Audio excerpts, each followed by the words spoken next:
Muraho neza, murakaza neza nanone kuri Magnificat TV show. Reka nizere ko mumeze neza, ariko nawe utameze neza, humura, Imana iragufasha uramera neza, kubera ko nta kinanira Imana.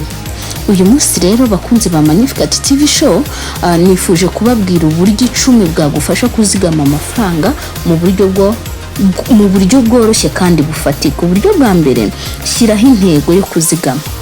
Tekereza ku cyo ushaka kugeraho, nko gushaka kugura inzu, gukora ubucuruzi, cyangwa kuzigama amafaranga y'ubwishingizi, ishuri se. Izi ntego izagufasha kuba inyangamugayo mu kuzigama no guharanira kugera kuri ya ntego yawe wihaye. Uburyo bwa kabiri, fungura konti yihariye yo kuzigama. Ahantu hatandukanye harimo amabanki, hashobora gufungurwa konti yagenewe amafaranga yo kuzigama, aho ashobora kunguka inyungu.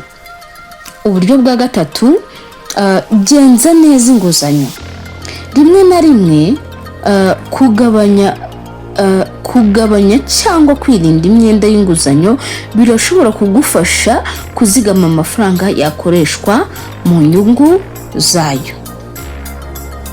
Uburyo bwa kane, shyiraho ingengabihe y'imikoreshereze y'amafaranga.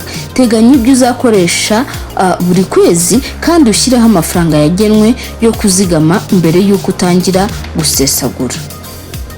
Uburyo bwa gatanu, hindura ingeso zo gukoresha amafaranga mu bintu bitari ingenzi.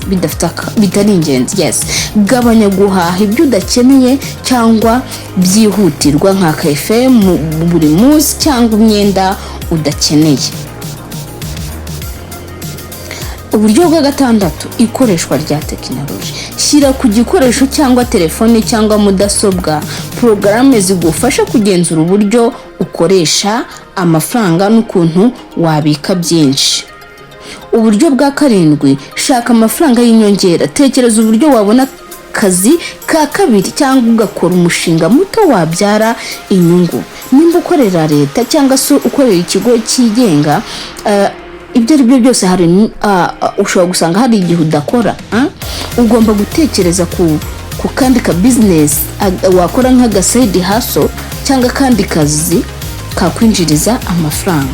Uburyo bwa 8, kugura mu buryo butekanye. Reba neza ibiciro, ujye ugereranya mbere yo guhaha, kandi ujye ugura ibidapfa kwangirika ku bwinshi. Uburyo bwa 9, shyiraho uburyo bwo kwizigamira buhoraho. Shyiraho gahunda yo kohereza amafaranga konti yihariye yo kuzigama buri kwezi kugira ngo bigende neza.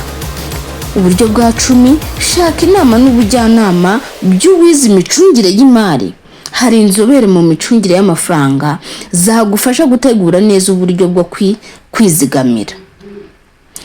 Icy'ingenzi ni ugutangira gake ariko neza.